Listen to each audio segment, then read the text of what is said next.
the window open, even though it's minus, something horrible, because it's just, oh my God, that torture device. It's like it's torture. Dog happily chewing some. The horn. Oh, plenty. I bought this crazy ram horn thing. I don't know what the deal is on them. But boy, she's been gnawing at that for, well, months at this point. Good Lord, look at that sweaty. Hey, I forgot I was doing that. Hello, John Boardman. Hello, Bricky Tech fan. Are you a Lego fan? I'm guessing you are, because I've just started opening these little Lego figures because I'm using them as like they're investments. Mm-hmm. They're investments that I've made to show the tech bandits the nature of the value that we give things arbitrarily, like Lego figures or Magic the Gathering cards. Another great example. Jane's also exercised, but not nearly as hard as I have. She's done her yoga. I mean, I think it's cute that she's trying to keep up. Okay, so what do we got? Looks like I'm getting my vaccine next week. All right, John. And vanished from Russia. Oh, man, I kind of like to go to Russia. Would you like to go to Russia, Jane? I think that's a no from Jane, but I quite like the idea of going, I must say. I'd probably never come back. But all right, so Brickatech fan, are you a Lego fan? Yes, I am. Of course you are. Very good. Do you collect them? I mean, are you like a Lego collector or anything? I'm curious to talk to Lego collectors because oh, Jane, thank you so much. An ocean of coffee for me. Check that out. Look at that baby. Oh, I'm going to suck in this up. I've crossed oceans of caffeine for you. That's the worst accent ever. Okay, so what do we got? We have tons of Lego here, says Tony Morris. Yeah, I do love. We got lots of Lego. We never play with it. It's kind of depressing. We had all these magnificent kits, which are really, in my typical ADHD way, I just wander up there every so often and think, I'm going to put all of the kits together right now in this 1 hour free that I have. And then, of course, we've organized them, we've reorganized it. We are a little obsessive. And when I say we, I mean Jane. What's on the agenda today, David? Tommy Boy. Agenda today. I've got a pile of stuff forming in the basement that I have to sort out, including some things that need to be built, some things that need to be grown, including some mycelium. I've got a CNC machine, which I think we're getting pretty close to the time of the year that I might be able to get it outside to the garage and start building it, which would be fantastic. I've got a bathroom I'm supposed to be renovating. I've got some eye tracking. I heard that from the peanut gallery over there. I've got an eye tracking system that I've got to install on a new computer. Or maybe I should install on an old computer. Maybe that makes more sense, actually. The old PC. One of the reasons I went PC is because there's more room for me to experiment with things like Arduinos and Arduino I guess works on the Mac now as well. But I've just found that the PC, a lot of the software for robotics and stuff seems to be pretty PC or maybe even Linux based, I guess, which you think would mean it would run on the Mac. But yeah, I've just found a lot of the stuff, sort of the ready to go robotic stuff, I found specifically Easy Robot only ran on Windows, so it ran on Mac, but with like lots of kludgy stuff that was too much of a pain. I'm into collecting and a builder. Oh, sweet. Do you have like a channel or something, Brickatech fan? Is there like a channel which, like, if people look up Brickatech fan, will they find fantastic videos of you building your Legos and such? Good morning, Mary Lou. Good morning, Tammy. How are you, Pac-Mom? Willem. Tommy Boy, yes. You better get on that thing. I got a lot of stuff. I got tiling to do. It's true. I heard you killed your mushrooms. I killed my mushrooms. What? No, I mean, by kill them, I mean I humanely used them up. They just, I guess, I don't know. They just didn't. They sprouted beautifully to start. And we got a second beautiful sprout out of it, or whatever it's called, fruiting, I guess. Let me just let the dog in. I can bring you with me. Why don't you join me on this adventure? Here we go, dog. I'm not sure, but I think she wants to come in. I'm not positive. Now she'll come in. Oh, she's very calm and collected, this dog. Normally she comes sort of bounding in and starts wanting to attack you and throw balls at you, things like that. So she literally throws balls at you. She'll grab the ball and go and throw them at you. So today's honestly, it's a lot of what I would call clippy cloppy day. So basically, lots of clipping and clopping and trying to get stuff done and move things around and organize some stuff. And so that's the plan. That's the plan for today. I really would like to do a Twitch stream because I haven't sort of sat down and just chatted for a while. Oh, and fill me in. I've missed the news. I've got a question. So Tammy, what's standing up to next? Deep in curriculum design. David, I'm appreciating how much effort your educator sister had to put into it. Yeah, it's amazing, isn't it? So I think I may have just hired my sister, Moira. That's my other sister. She's like a trained educator. She's trained teacher, and she's worked on trying to update curriculum for younger kids. But she has just got such an amazing insight into the educational side of it, and a deep seated concern for the way the educational system actually works as well, which I think kind of works with the tech bandits as well. So I have offered. I am lucky that she's free and is considering actually coming on board and helping me out with some stuff because, as you can probably tell, my organization skills are somewhat, shall we say, infantile, something like that. All right, another sibling. Oh, you got to be kidding me! You didn't know, Fox Girl? I've got 5 younger sisters. I understand your plant growing pains. I've killed many a plant in my home. I killed a lot of plants, but some of them are doing okay. I mean, there's some these two. Here, I'll show you these two. These ones are the ones that we get. We do very very well with these ones, and these ones here. And these ones, I mean, it sounds incredibly sort of anti-Semitic, but these were when I grew up. These were called wandering Jews. That was the name of the plant. I don't know if there's like a more sort of progressive name for them now, but or whether that just is the name, I don't know. But it just for some reason it feels sort of anti-Semitic to me. So I should probably look up what the technical term for it is. And I have no idea what those are. I just call them sort of spider plants. Those ones. The other one that's doing quite well is the money tree. Look at this baby. Look at that. That's not bad. Wait till you see the orchids. Oh, the orchid. Should I show them the orchids, Jane? All right, I'm gonna go show them. Jane's quite proud of these. So we've got orchids going. I won't show you Jane. Oh, this is kind of fun if you like the plants thing. So, did we get the numbers for these? Yeah. I have no idea. Bamboo. Basically, every anniversary, I run off and buy a stem of bamboo because I don't know what it was. We had a little bamboo and we were like dating, didn't we? We did, but we had to give up at the Washington border. Mm-hmm. We crossed the border from Canada to Washington and they took our bamboo from us. Our bamboo of love. So it's always been sort of, that just sounds so cheesy, doesn't it? It's a romantic gesture. I buy a cheap piece of bamboo and like our relationship, it's flourished in the corner. So it's flourished in the corner by the liquor cabinet. So actually it's very symbolic for us. The other stuff, what did she say? Oh, right. Yeah, gotta check out the broken. Is that what you're supposed to be? You're like, Is she in the bed? on the bed, like a freaking princess. She freaking loves that bed. What's that bed?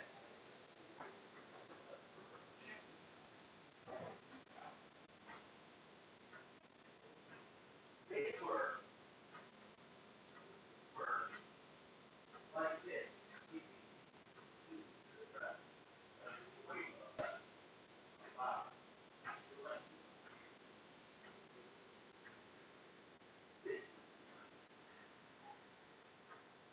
This one. Right.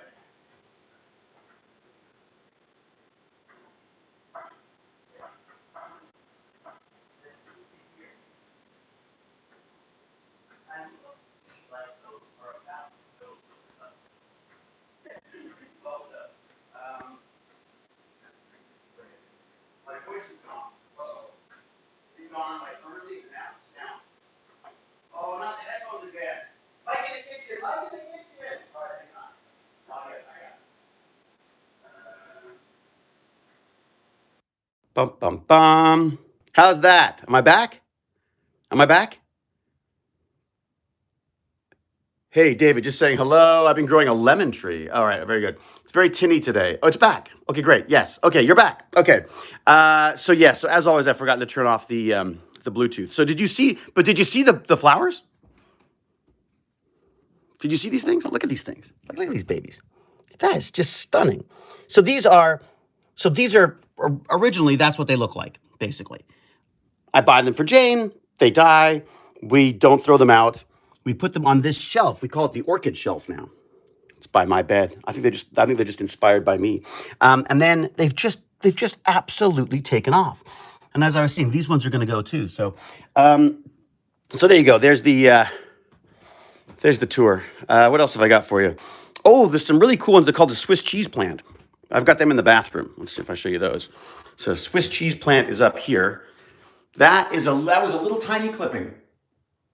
It was a little clipping that was given to me by Shamso, our fantastic AD, on Clarice. She gave me a little clipping because I gave her, not because, I mean, she gave me a little clipping. I gave her a little avocado growing tray, which she says the avocado's like cracked open, but whether it's actually growing or not, I don't know. But she hasn't sent me photos. Shamso, you're supposed to be sending me photos of the avocado. All right, fascinating evolutionary biology in orchids, isn't it? Yeah, it really is. It's like orchid at 1 year, orchid at 2 year, abnormal. Where are we? There's a stuff upstairs. I can show you that stuff. Not that anyone really cares, but this is what I've been doing in my lockdown, right? These lots of little planting things. Oh boy. That's what's hanging over me right now. It's the bathroom. Plant resurrection. It's so true. This is the Lego nightmare. So this is like, these are just boxes and boxes of Lego that I've got going here. Like just crazy. But I was kind of smart. Save the boxes.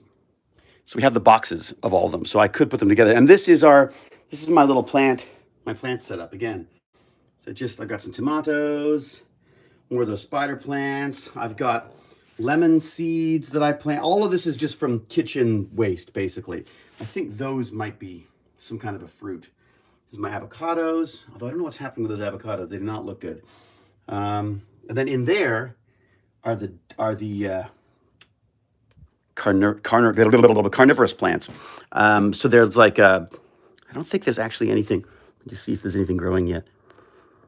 I don't know that that's going to happen. They seem like harder to get going. But yeah, so I never thought in my life that I would have any interest in doing things like that. But yeah, that's my story, and I'm sticking to it. I'm going to sit down now. My God, I'm tired. It's amazing. You start your day with a little exercise. Ends my day. My little exercise that starts my day ends my day. All right. So flycatchers. Yes. I've got some of those there's like the little, what are they? Like the little wells. Those little wells that they get stuck in. And there's actual Venus flytraps as well, I believe, in the mix in there as well. Are you going to stay up there? Because I do have a stand now, but I always lose it. But I killed the mushrooms. I'm trying to revive the mushrooms. I do feel a bit guilty about the mushrooms because it's supposed to be just so easy. There's a rumor going around that you are becoming a U.S. citizen. That I'm becoming a U.S. citizen? I've been a U.S. citizen for, I don't know, like 13 years now or something like that. No, probably 12 years, 13 years. No, something like that. Yeah, like about that. Yeah, I'm British Canadian, and I have passports for Britain, for UK, for Canada, and for the States as well. So yeah, I've got them all. I got them all. Foxgirl was going to do some creative writing right before your stream started, and I'm happily distracted. Foxgirl, don't you blame me. Exercise wakes me up. If I don't do it in the morning, I'm up all night. Oh, really? See, I'm up all night anyways. Ari, how are you, Ari? Ari and I had a great chat the other day. Ari, fellow nerd, thank you for joining us. You're supposed to be working too, Ari. What the hell? What are you doing? Actually, Ari, I really want to introduce you to, I don't know if you've run into James Gurney, but I would love you guys to chat at some point. I'd love to put you guys in touch because James is in Atlanta, And obviously molecular biology, big thing for him, and also technology as well. So I just thought you guys should talk. I don't know why. I feel like you guys would get along, but I also don't want to be left out. So maybe all three of us will have to have a chat at some point. There you go, Jim the Evo. There you go. So Jim the Evo and Ari Berman is the beginning of a wonderful friendship, I hope. Eric Philpott, how are you, Mr. Eric Philpott? Baz was 4 months old when you became a citizen, you said. Is that right? Is that where I was? God, there you go. So basically, yeah, 13 years, 12, almost 13 years. 3 passports. I'm like the Bourne Identity. What do you wish you could grow? That's a good question. What do I wish I could grow? Well, I'd like to grow some fun mycelium stuff. Like, I really want to get the mushrooms down, like get the mushroom thing sorted out. I mean, none of the so-called fun mushrooms, just edible stuff, really. I thought it would be kind of fun to do truffles. I really like the trees, I've got to say. I'd love to do some grafting. I'd love to see what you can graft together, like what kind of stuff you can do, some little Frankenstein plants and stuff. This is the problem, is there's so many great, amazing things that are fun to do, but there's too many other exciting things to do, or just boring administrative stuff that you have to do, like running around. Everything takes longer now. Oh, come on, grow the special edibles. Yeah, like all I need is to be more spacey and distracted than I am now. Ari Berman, biotech team, right? So I'll drop you an email so we can chat. Fantastic. Oh, that's great. So Jim, do you know of the company? Is that a company you're aware of? I'm gonna drink coffee while I can. I'm not in a huge rush today, so I'm sitting down and taking it easy. Look at that. See, already the friendship blooms. Yeah, Ari and I had just a great chat. I mean, he walked me through, the sort of the a deeper dive on vaccinations than I'd done before, which was just kind of fun. Stuff that I'd sort of read about or listened about, but it was just great to have someone who's working with it all the time to sort of walk me through the process, which was fantastic. And also just kindred spirits, and the other thing that was fascinating to me was talking about that microscope, that new cryo EM, as Jim the Evo immediately leapt on last night. That just sounds really cool. In fact, I was going to look that up actually. I wanted to see I wanted to sort of see that in action. Cryo EM, exactly. So yes, I was singing your praises yesterday, I think, on the stream as well. Oh, I've got a question for you. Dun dun dun. Okay, so my question for you is: we watched the launch yesterday, the test launch. We watched it land. We watched a bit of fire, and we watched some kind of a water system. I don't know whether that's a normal thing or they had to actually try to cool it down. But am I wrong? Did it explode after that? Did it, like, I know it landed successfully, but did the rockets survive that whole thing? 5 minutes later, it went boom. No. Oh my God. I thought that was the case. Oh my God. I said, as it was coming down, I was like, should that really still be on fire like that? I wondered about that, but we didn't stick around long enough to see it go. I think we were too busy rating that poor guy who was just completely blown away. He had there was like 6 people on his stream. I think 3 of them streaming with him.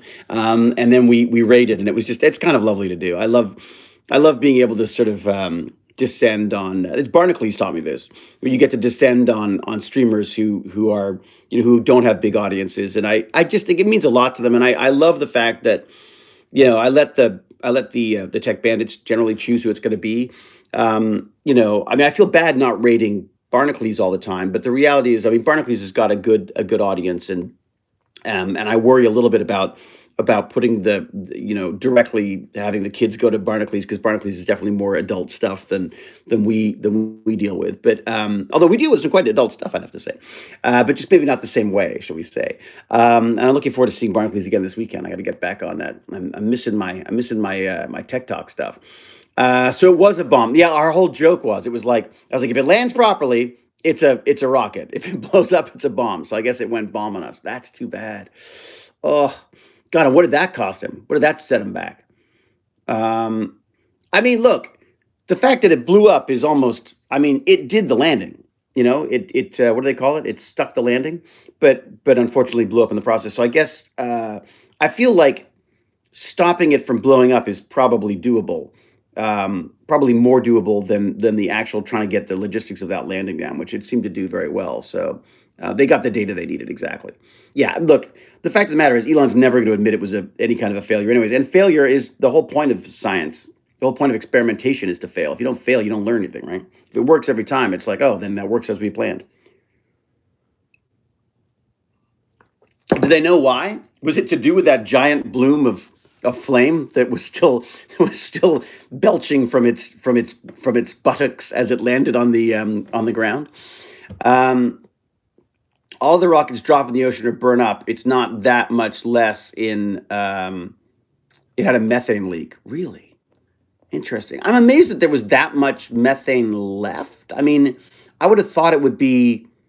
I guess they have to have a little bit of extra fuel in case they need it, but I'm surprised that they had enough. I would have thought that they would just have like run it until it was empty, basically, or close to empty. But I guess it doesn't take much to blow it up, I suppose. It was Toys R Us who blew the rockets up one. Um, uh, I think if we got it right every time, we'd be bored. That's true. That's true. That's it. Um, um, I have no idea what Dapper Gollum. Dapper Gollum. I don't know what you're talking about. Okay, well, considering all of the rockets, yes, exactly. Is there anyone else I should be saying hi to? It was a hard landing. They will probably make the legs. Charlie changed the legs, I think. Oh, really? I mean, it seemed like it did pretty well, didn't it? Um, it is fun surprising smaller streamers, isn't it, Liz? It's true. Hello, Miss Liz, by the way.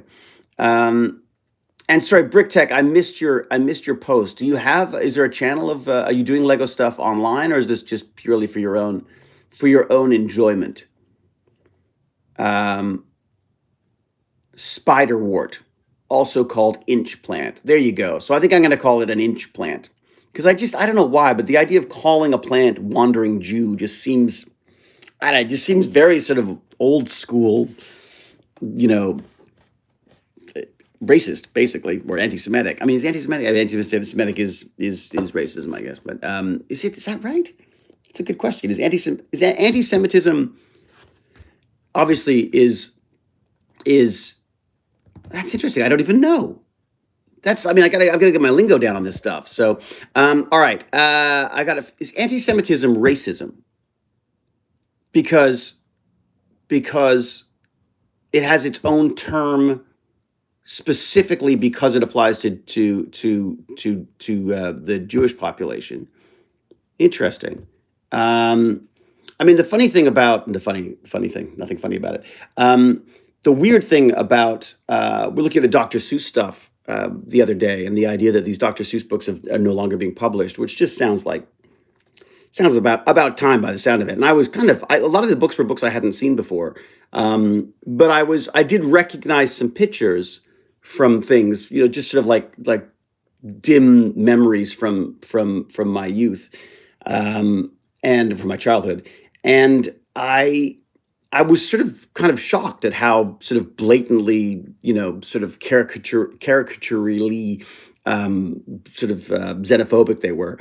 And then also there was some pretty just straight out racist, real colonial sort of racism kind of stuff there.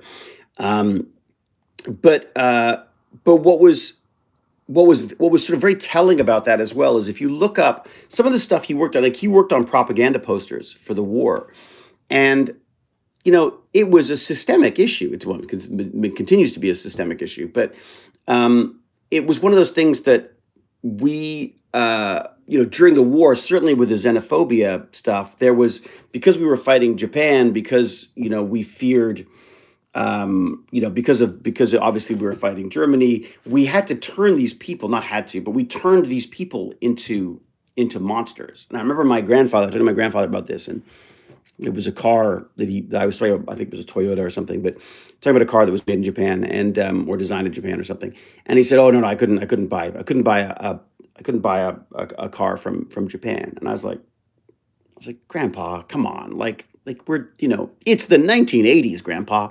Um, and him just saying like, "I'm sorry," he said, "I'm sorry, but we were taught to hate them. We were taught to hate them. We were taught to kill them." we were conditioned to do that. It's not an easy thing to suddenly turn around and go like, okay, well, war's over. You know, we killed many of you and you killed many of us, and it was just it was a really kind of a sad. He was so upset by it. He was so upset by it because he was upset at the idea. I got the sense that he was upset by the idea that he hated anybody, but he was also upset that there was that a generation, that our generation had no sense of this. That I was just like, oh, grandpa, come on, don't be racist. Um, so it was a weird. I remember that being a very sort of like one of those moments in my youth that I remember very well as realizing that things aren't as simple as right and wrong. That obviously racism and intolerance is wrong, but that we have to look at we have to keep in mind to some extent when these things were happening and how they were presented to the population. I mean, it's all very good and well, I think, for us to sort of come down on Dr. Seuss, but you have to look at the era and you have to look at what was happening at that time as well and condemn the whole thing, not just the individuals who I guess who have left a visible trace. I mean, there were politicians. Think about the war in itself. I mean, who's behind that stuff? I mean, I keep coming back over and over and over again. I keep coming back to the politicians because politicians and money seems to be what they hate and are intolerant of the people in the populations that don't suit them. And I think that is by no means excusing. I don't want to excuse any of this stuff at all. I like to think we should have known better, but I think there's a lot of it comes down to conditioning, and a lot of it comes down to the society that you live in.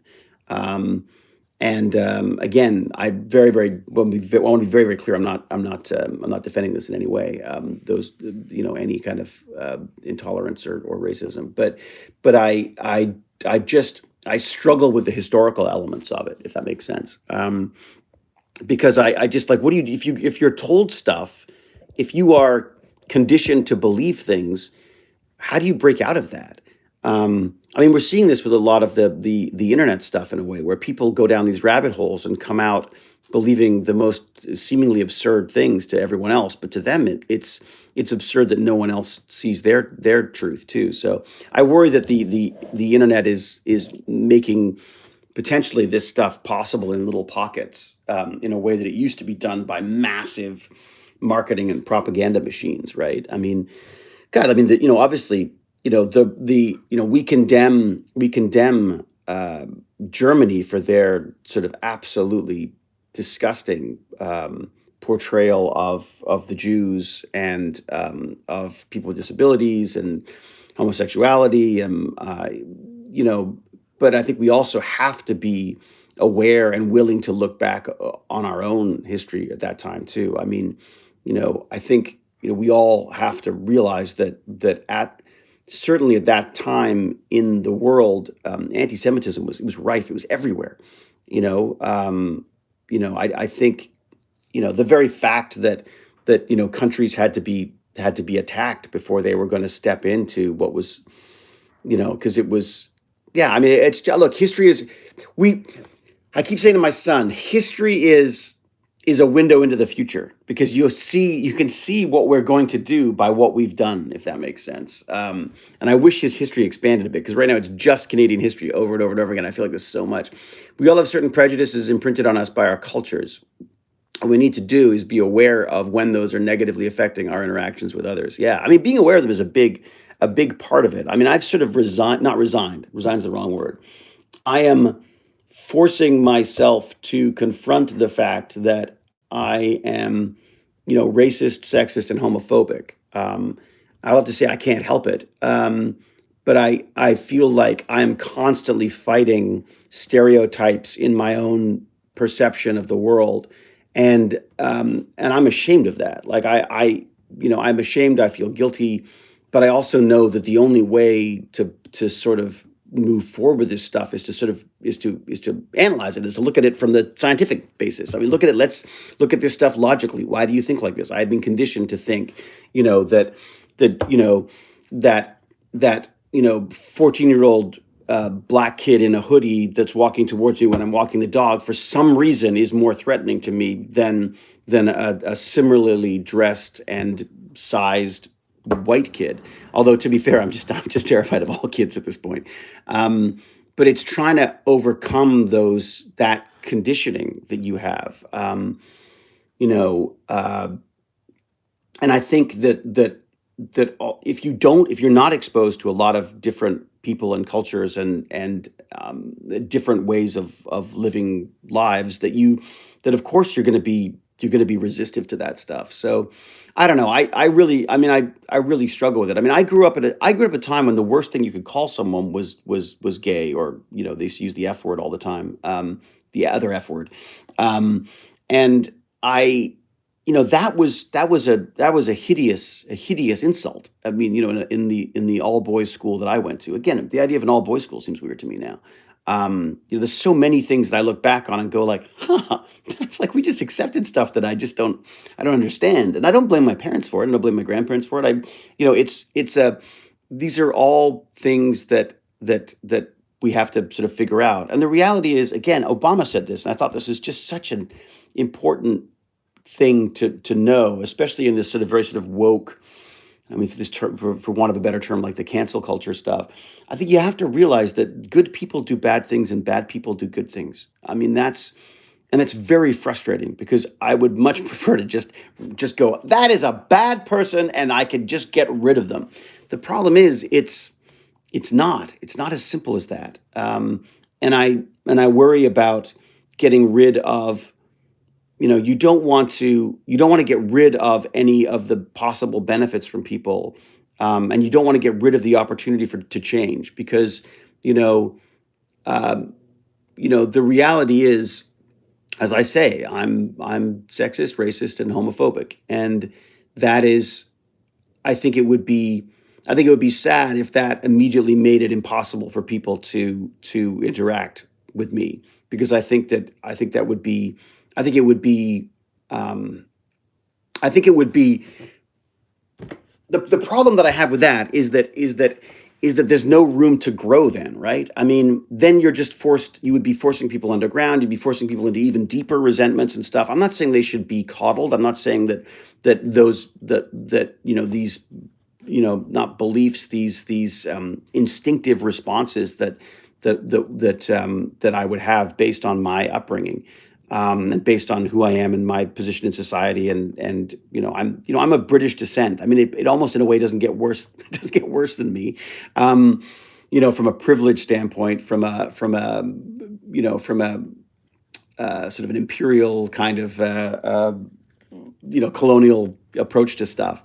But at the same time, I think it's, unless people like me learn more about this stuff and engage more with it, I don't think we stand a chance. Like, I think that's important. God, I keep bringing this stuff up, and it always makes me incredibly uncomfortable. And I know I'm saying the wrong things, and I apologize profusely if I'm offending people. Offending is the wrong word, because I don't give a crap if I offend people so much as if I am hurting people in any way. Um, I don't think we should be worried about offending people. I think we should be worried about hurting people is the issue. I think if there is, you can be offended by all sorts of things. I mean, seems to be a personal choice to me in a way. But the idea, if you are doing damage, if you are hurting or damaging or you know, I don't know, marginalizing people, then I think that's more of the issue. I don't know. I don't make a lot of sense. I wish I made more sense. I'm for some reason I'm very. What? I guess my breakfast is probably worn off now. I'm getting depressed. I'm getting my low blood sugar. Like, oh, what's the point? All right, we are doing some seriously deep talk today. I know, Fox Girl. I don't know what happened there. I was lucky as a kid living where I was. We had a huge multicultural community in the '70s, and my grandparents taught me that it was what people did, not who they are, that makes them good or bad. Yeah, I mean, look, we we had the same thing. I mean, we had the same kind of, well, no, it was not multicultural. That's absolutely not multicultural.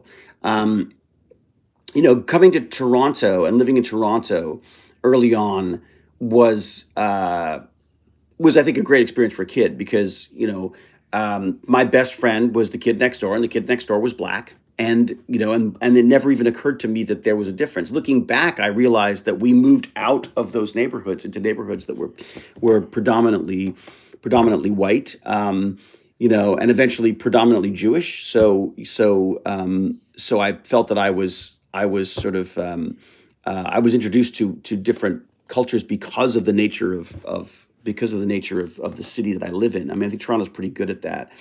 Um, and I think part of the other problem is because Toronto is good at that. I think it's very difficult for us to understand, when we see it not working in other places.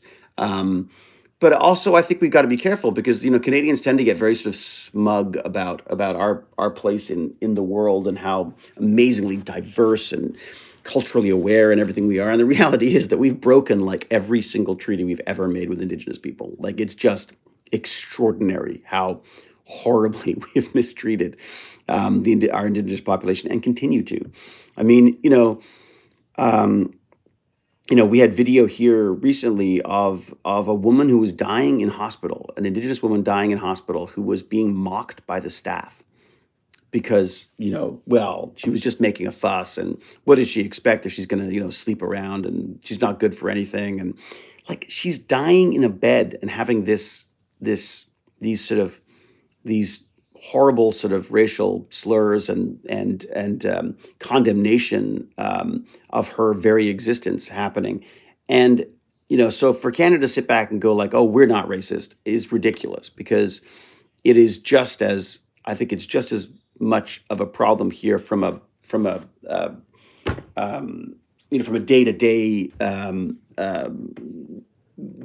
attitude thing rather than I like to think it's not as violent as we've seen in other places. But that said, my friend, we talk about the kids, we talk about the black kid walking at night in a hoodie and at 13 and my son doing the same and not being threatening.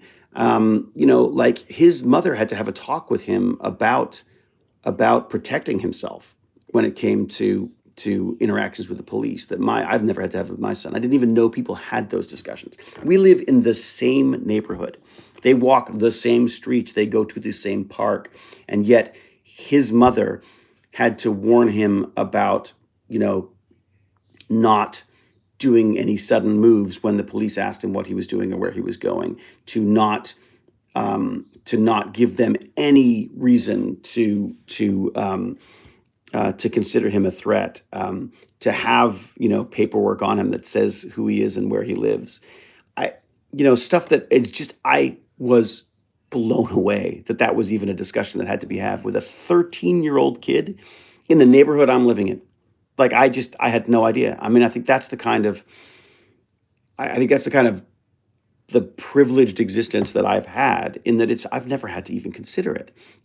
Baz, I'm just like, don't take no shit from anybody. You know what I mean? Like, and of course, but the police are nice. I mean, if you have any problems, go to the police. Go to the police and ask them. Why didn't you go to the police? A really interesting story. I talked to an actor years ago about an incident that he'd had at a club here, and he was a bouncer at the club, and some guys had come in, and there had been a fight. And unfortunately, the fight was between a white guy, a well-off white guy, and a group of black kids as well. I don't know what they're.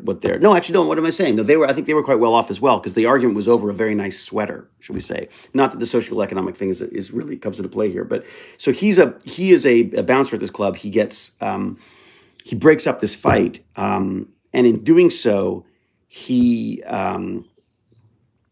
basically threatened by this group of guys who then come back to kill him. So they come back armed with the express purpose of taking him out. It was like an honor thing he felt, and I was like, oh my God. He was like, so what would you do? I was like, well, I'd call the police. He's like, you can't call the police. I was like, how can you not call the police? If you know people are coming with guns to kill you, you call the police. What are you, an idiot? He's like, dude, he's like, for you, the police do things. For us, the police show up and they kill us. They clean up. They don't help us. And I was like, what? That's crazy. That's just ridiculous. Like that's just you got to learn to trust people more. And he's like, no, this is our experience. Our experience is completely different. And I was like, really? Like I had no freaking idea. And so basically, I mean, in a nutshell, and he tells the story much better than I do, but in a nutshell, it came down to an honor thing. And he basically out of his own pocket, this bouncer guy had to pay for this guy's sweater in front of his friends, so his friends could see that he'd been things had been sort of like cleared up. And it's just an entire part of society that as a privileged little white guy, I've not had to contend with in any way at all. I mean, I remember Rainbow talking to me about this, where it's like, he's like, I get pulled over all the time. I'm like, well, of course you get pulled over all the time. You're driving this giant vehicle, the stereo's going, you look like a freaking teenager driving a car. I mean, you look like you're having too much fun. And basically my joke was sort of about his driving, because he just, I mean, he would sort of like roar into the studio in these beautiful, massive, cars that he shouldn't be buying, and I'm driving him in my Toyota Echo, but and I didn't believe him. I was like, no, this is you. This is on you. This is not the police's fault. This is your fault for listening to the music so loud. And I look back on those conversations. I'm like, what a freaking idiot I am. Like, only that kind of like, living a little bit in my own little bubble, my little bubble of whiteness. Would I realize that's, that I've driven with the car with the stereo going loudly. I've done stupid things in the car. I've done even stupider things on the motorcycle when I was younger. And it was never a consideration for me. I'd be like, oh, I hope I don't get a ticket. You know what I mean? So anyways, that you haven't experienced it personally doesn't mean that it doesn't happen. Exactly. And that's it. And I think that the thing that I was struggling with was that, and it really, the book, so you want to talk about race, was the book that really, I think, hit it home for me, along with Moira, my sister, who's I'm hoping is going to help us out with Tech Bandits. Along Moira talking about the indigenous population here, because she studied all about sort of the history of indigenous people and the governmental agreements and then and complete lack of regard for the agreements that they'd made throughout our history. So she really worked on me, and then this book, so you want to talk about race, was a big one for me. Inconvenient Indian was another one, and the other one that really the other person was it's a podcast called The New Normal by Madiane Andra, and she's the Widow Web. She's the one who organized, one of the organizers of Black in Endo, which is the Black in entomology. They had a whole week of stuff of like talking to these like young scientists about getting into entomology and stuff. And apparently, like women, people of color, but specifically, I shouldn't say people of color, because really it's Black people, Black students, were being dissuaded from going into science, technology, engineering, and math because that's just not what they did. That's not like a Black thing. You know what I mean? Like, so basically kids were being sort of like told that no, like, Black people aren't scientists. That's not what they do. So again, this systemic racism, the systemic sort of stereotypes and bias that they have to put up with. So one of my favorite conversations was between three Black female scientists.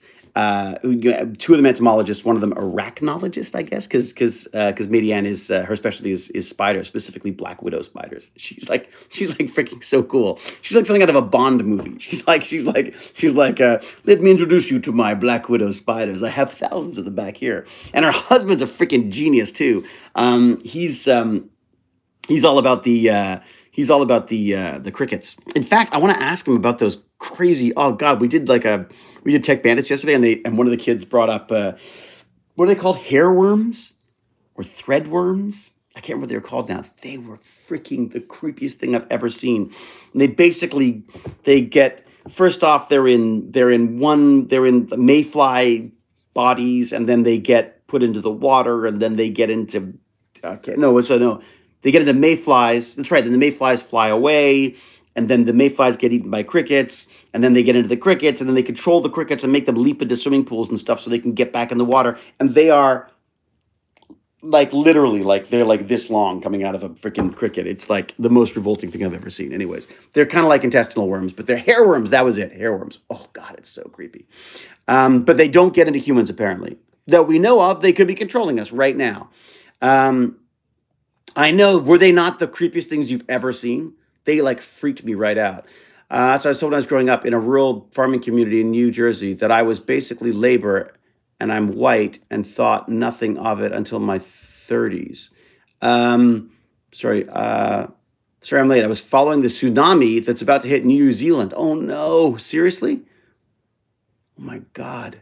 You're very one-track mind today, David. Am I? I'm focused. Don't mean to be. Really? What are they called? Is that what the worms are called? Phanerons? Oof. God. One of my African-American fellow soldiers was pulled over by the police in New Jersey town for going 1 or 2 miles over the speed limit on 3 different occasions. Yeah. No, this is the problem. I mean, this is it. And I think as a white guy, we tend to go like, oh my God, those are racist cops. You know what I mean? But it's not just racist cops. It's a society that is being biased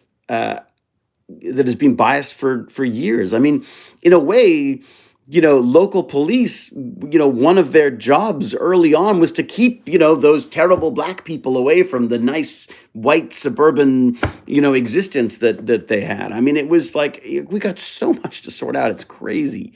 All right, what do we got? That's right. Toxoplasmosis that controls humans, right? Which is weird too. That's the one where you like cats or something. Exactly. That's what I'm saying. Another reason why cats are evil. Okay. What? Ooh, then it's really, really creepy. I save crickets at work so that video freaked me out. Really? Well, yeah. So Andrew, Madian's husband or partner, is his specialty is crickets, and but he's more about the audio, the audio side of it, like how on earth can these little tiny ears hear things about crickets? These are in other insects. When the sound waves are too big, like I don't, how can they locate when the sound waves are too big for these little tiny ears to actually make a make any sense of a signal. So, God, I'm having a hard time speaking today. It's what have I got? I took my medications later today, so maybe that's got something to do with it. And I had I took my porridge later too. That probably makes a big difference. But I got my coffee. When am I on Twitch again? Well, that's it, Kenny Ken. It's a good question. I'm thinking. Oh, I know the cordyceps are amazing, aren't they, Walter? Oh, I freaking love that. That's what the whole Last of Us is based on, right? I'm assuming when they make the series of it that they'll talk about the cordyceps. I hope they do, but I'm not gonna. I don't.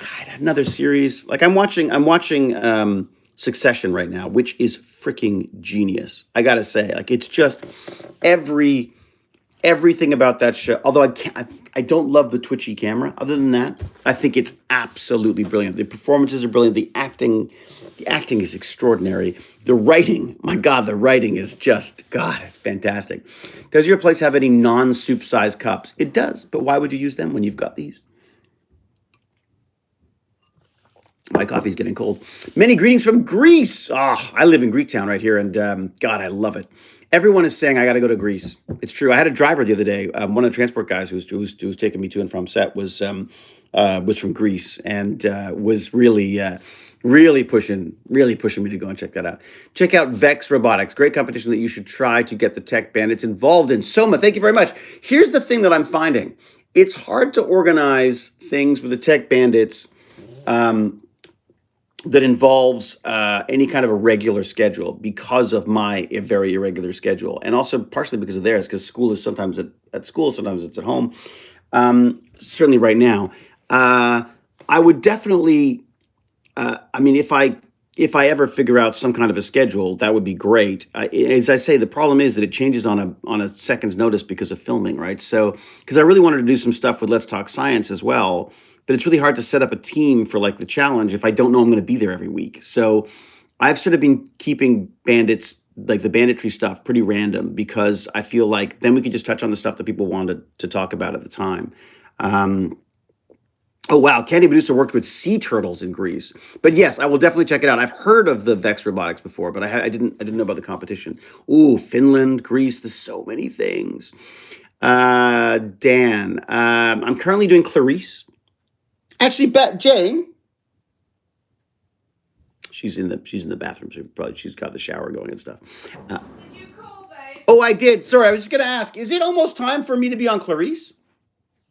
Uh, is it tonight? Is it? Or is it next week? It It can- might be tonight. It might be. It's either tonight or next week. I think my character shows up. It's episode 4 of Clarice. Is the first one that I show up on. So, and there are no arrows. It's very true. Ba-ba-dee-ba-da-ba-dee-ba-da-ba-dee-ba-da. There we go. All right. So when are you on Twitch again? Right. Yes. I'm so good at staying on track, aren't I?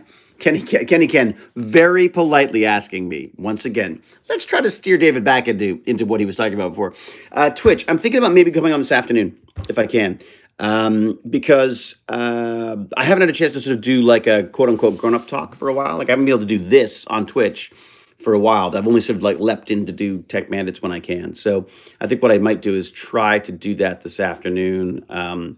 I've got a little bit of running around to do. Ugh, I hate it. I hate running around in the pandemic. I hate doing the going to having to go to, stores and lining up. It's horrible. It's even cold too. So I don't feel like doing it at all today, but I have to. So there you go. Christopher's already retracted that comment, whatever that was. I saw a cool video where someone made a video out of Captain Tape using a laser cutter and some what? That sounds neat. So a cool video where someone made a video out of Captain Tape. I don't know what that is. Using a laser cutter and some electrolytic. Man, I don't even know where that's going, but that sounds cool. Petition to let you host Robot Wars. Oh my God. Wouldn't that be amazing? I freaking love Robot Wars. Why don't we just start our own Robot Wars online? Just have like a YouTube Robot Wars, and then just people. Well, how would you do that? How would you fund that? I'm sure people would pay to do Robot Wars, wouldn't they? I guess you couldn't call it Robot Wars because there's probably like some copyright or something. But I just love the idea of like Rock'em Sock'em Robot stuff. That'd be just God. That'd be great. Capacitor. Forgot a word. I don't even know where that word belongs. That sounds scary. There's a genius. Oh, there's a genius. Like, there's a genius. Where? Right here. A genius of assassin bugs called a rodnus. I can't even say it. Rodnius the Unready, or as I call myself, Rodnidith the Unready. Tech Bandits Robo Duels. That would be cool. Captain Tape is that yellow transparent tape in electronics. Oh, interesting. Coding Wars. The Robot Pit. Yeah, the funny thing about like Jim the Evo, Coding Wars, the problem with the idea of doing just the coding side of it is that I think from the kids' perspective, they want to see things broken. They want to see fire. They want to see like giant hammers and all that kind of stuff. Combat 2 hobbies. Do some robot stuff with robot Lego techniques. Oh, that's true. You could have like Lego Robot Wars and see if you could who builds the best Lego combat robot. Although here's the other thing is a lot of robotics people say we've got to stop building robots to fight each other because that's giving robots a bad name. In that, like, if you want kids to learn how to use robots productively, like, give them a reason. Like, what else are they going to do with it? I wondered about, like, maybe, with my easy robots as a way of countering that idea of, like, let's not, like, get them to just punch each other, which is what most people want to do with robots, myself included, to be honest. What else could you get them to do? And I thought, like, capture the flag's pretty fun because that could definitely work. Imagine like a paintball fight with robots. That would be pretty freaking cool. Although again, that's like the ultimate in warfare, right? The Robo Olympics. Yes, true. Who can make it leap the furthest? I like the idea though I like the idea of restricting what you use to do it. I know that the God, what are they called? There's a robotics competition that First Robotics does a great competition every year that they give the teams the robotic, like the basis for the robots, and then they have to go and sort of build them from there. I would love to do one of those teams. That would be absolutely fantastic. I wouldn't be able to contribute anything more than maybe some money and some time, but because I just don't have the expertise. But I could certainly, I'd probably help a little bit with stuff. Um, but that's fascinating, and I think, but again, it's expensive. Like I worry a little bit about, like, I mean, I know you can get funding and all the rest of it, but like I love the idea of kids to be able to spend, like, okay, you got like let's say $20. You got $20 and you can build a robot like that, a robot that does something fun, that's cool, that's not just, you know, I think we have to be very aware of the fact that I have to be very aware of the fact that I'm old, that I'm impressed by things that kids are not impressed by because they're used to it. Like seeing rockets land, I think they like rockets because there's fire and smoke and stuff. And if I'd waited longer, an explosion. Um, but we only saw it land; we didn't actually see it explode. So I think that's still interesting to them. But the idea, like the landing, I was so surprised, strangely, that they weren't more excited about the landing of Perseverance on Mars, because I was blown away. Like I was absolutely blown away. I think that is the most exciting thing I've seen in years. I mean, well, since probably since the other one landed. So I just yeah, I was stunned by that. The kids could care less, but of course, it's because they've seen that happen in every science fiction movie they've seen. They've seen, hey, the spaceships land on planets all the time. In fact, it's a lot more exciting because they're usually being shot at. So that's the difference. So unfortunately, robots and drones are already being used by the military. Yeah, of course they are. I mean, of course they are. You're only as old as you feel. I feel like 100. What do we got? You can make robots that only deliver butter for about $20. You've got a butter robot. That's great. Oops! Stop falling. It's getting all slimy. I'm getting cold. It's because it's been too long. It's not Matt Damon. Matt Damon. Okay. Robots for maze solving using image recognition needs. That is a very good one. What is it? Asterisk. Asterix. Asterix. That makes way more sense. So I showed the kids that these crazy high speed robots that solve mazes that's a kind of a neat thing, I got to say. Um, Maybe I'll try that with them because those can be made fairly cheaply too because they're small, right? Although there's just something I've also just got this. I just like big robots. The idea of it. They're quite fascinated by that big. What is it? What's the name of that giant robot that they're building in? I don't know. Is it Japan that they're building this like massive, like full size, like Voltron robot? I totally see you doing a robot show with kids. Oh my god, I would love. Like that's my dream. I've like I dream of a show called Connections. There was a great show called Connections I used to watch as a kid that I just freaking loved. I would love to do something like that. I think they rebooted it at some point with somebody, but it's just a great idea where basically you look. It's very ADHD. It's actually that's probably why I loved it so much, is because it's this idea that the one thing leads to another. It's like rabbit hole. It's like a rabbit hole. Basically, that's what you'd call it now. You'd call it rabbit hole because you go and explore one thing and you end up exploring 40,000 other things that lead to it or that stem from it or whatever. And I feel like that would be really fun. But here's my thing. There's no point in doing TV shows anymore in my mind. Like, I mean, I'm not going to turn them down if they show up for these kind of things. But honestly, if you want to talk to kids about this kind of stuff, this is the place to do it. Like, do it on Twitch, do it on YouTube. I mean, like that's where the kids are. That's where the kids are now, man. I mean, the big revelations about doing Tech Bandits online recently has been the idea that I'm in their world, right? I mean, they have to tell me how Discord works. They have to tell me how Twitch works. I'm just sort of, I feel like I've almost been like, you know, I'm almost like playing, I'm over at their house playing basically. And I think there's a power to that. Certainly as a parent, it's been amazing. Baz tells me things on Tech Bandits that he would never say in person, which is amazing to me. And I love that because I feel like that's, that ability to be able to step back and go like, okay, we're Tech Bandits now. We're not parents.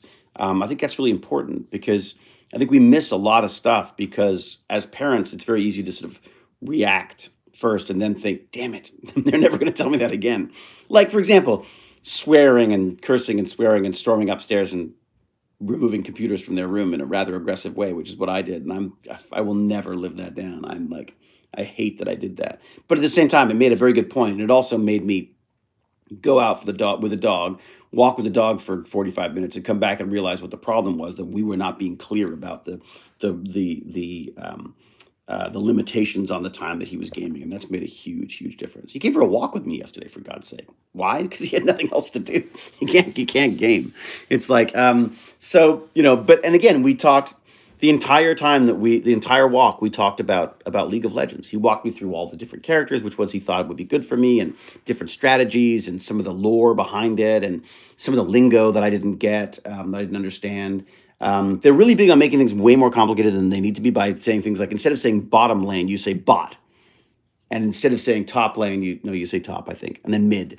But it's like top, mid, bot, and then there's like support, and then there's oh god, there's like all these little like they can't be bothered to say the entire word at all, so they've all been shortened into a whole kind of lingo that I just is completely foreign to me. So um, yeah, but it was lovely. I mean, there's nothing sort of more sort of magical for a parent than to have your kids undivided attention, or basically to give your kid your undivided attention. I mean, other than having to pick up after the dog and stop her from attacking old ladies who are doing weird jogging things as they walk around, or I mean, it was so funny. He surprised me, like Baz surprised me with the walk yesterday. Like I was going to go by myself. I usually do, and I got my little podcast and stuff, and so I'm walking away, and suddenly I look over, and the dog is like 4 feet off the air, like I call it. I say like she's like turned into a kite.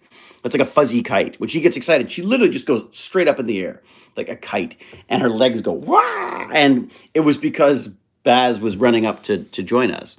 But it was just so funny just to look over. You're like walking the dog, sorting out the podcast. You look over, the dog's like up here, and then you're like, "Oh, hi, Baz." So that was my little my my walk last night. And it was fantastic. It was absolutely fantastic. So. Um, League of Legends language. Oh my God, I'm slowing down. I gotta get an egg. I gotta go have like eggs on toast. You like the shelf behind me? Well, talk to Jane, because Jane organizes all of this stuff. These were built in originally, and then we've got some more of them there, and then I want us to move up here. I want us to move up here for as a bedroom, because look at that. Like we've got a view. I mean, there's actually a balcony out here. I squirreled again, didn't I? But there you go. Sorry, the window's really misty because all the windows need to be replaced. But look at that. I mean, not much of a view, but you can actually, if you peer through over that side, you can see like a little bit of downtown and stuff. It's kind of fun. Not much of a view, to be fair. It's not much of a view. Yeah, because look, I mean, you've got this whole space here, right? The problem is it's just not very private, because obviously you've got the stairs right there. You like the monkey? That was my birthday present. Isn't that fantastic? I just think that's an absolutely gorgeous painting. Absolutely gorgeous. Anyways, and the beams, I know. The beams are fake. They're fake beams. They're basically, I think they're probably metal beams, but they've been just clad with wood. But I love the look of it. It's fantastic. We need to get new fans, though. So the fans that we have here, crazy inefficient fans, and noisy. Like they're like they make me physically uncomfortable, because it feels like they're going to come flying off and decapitate someone. The beams sit on a throne. They're clad in a throne of lies. All right. Is that because you're born in the year of the monkey? Ooh. Was I born in the year of the monkey? I don't really do a lot of that astrological stuff. I guess I might be. Hey, Jane, am I year of the monkey? Or am I year of the rat? Or am I year of the chicken? Is there a year of a chicken? There should be a year of a chicken. Oh, I gotta say, I love our house. I love our house. Sometimes I wish it was in California or in England, but I think we're very, very, very lucky, and especially for a pandemic, it's been a beautiful place to stay. That's the street view. Oh, okay, baby. Thank you very much. I'm year of the squirrel, exactly. Get some solar powered fans. Look, I would love to get the solar powered thing sorted out. I mean, I think that would be That'd be fantastic. But the problem with that is that we basically have to redo the entire roof at this point because I'm not sure that our roof would hold the solar panels. But no, I'd love to do solar panels. I know I was looking at Elon Musk. Tesla's got these tiles. They've got solar tiles, so they look like slate tiles, but they're actually solar panels, which I think would be amazing. Um, Dave, not smart with internet. What's not smart with internet? More geolocation. Have you heard of misphonia, neurological disorder related to sound? No. I am Year of the Monkey? Oh, good. Okay. I like that. So, no, that's not why. We got it because of monkeys and parrots. So, the company that Jane and I have, it's Jane's company, really. But in fact, I think it's officially Jane's company now. Hey, Jane. You calling? Yeah. Yeah? Like monkeys and parrots is your company now, right? Oh, it's our company. But don't you own it now? Yeah. Yeah, there you go. See, it's our company that she owns. But yes, but the idea was it's our company, and we came up with a name. We wanted a really good name, and so Don Lohman, the fabulous Don Lohman, Jane's dad, who not only was responsible for creating and raising Jane, was just a lovely guy, and great guy to go for advice. We used to love Jane and I always, whenever we had any questions about stuff like what's the right thing to do in these situations, he was the guy to talk to. He's amazing at that. I miss those chats. Anyway, so he had this saying that used to drive us crazy because every time we were like getting ready to leave the house, he'd go like, "All right, grab your monkeys and parrots and fall in facing the boat," or whatever it is. And it was like an old army term that he had. And I guess the idea was when a lot of the soldiers were out. In their so-called exotic locations, they tended to sort of pick up all sorts of things that were exotic to them, like monkeys and parrots and things. They had little pets and things. And so the joke was, I think that was the idea. Maybe it's like rhyming slang or something. But I thought the idea was that it's basically pick up everything you got and let's get going type thing. And he used to say it every single time, whether you were like leaving a room or leaving a house or leaving for good. That's what he would say. So we just thought a company called Monkeys and Parrots would just be a great way to sort of remember him and sort of chuckle every time we say it. And I just think that was kind of a great way of doing it. So we've got so I saw that poster. We used to walk past there was a store, like an art shop that we walked by whenever we dropped the kid off at school. And every day I'd walk by and I'd go like, "Hey, monkey!" Like, it was like there was this monkey in the window every time. And I thought like, oh, maybe one day I'll buy the monkey or something. And I walked by one day and it was gone. I was like, oh, crap. I guess they sold the monkey. And Baz was like, yeah, I guess so. And then what happens?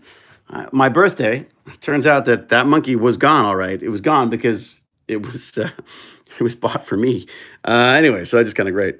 Okay, so monkeys and parrots, best expression ever. Isn't it great? Yeah.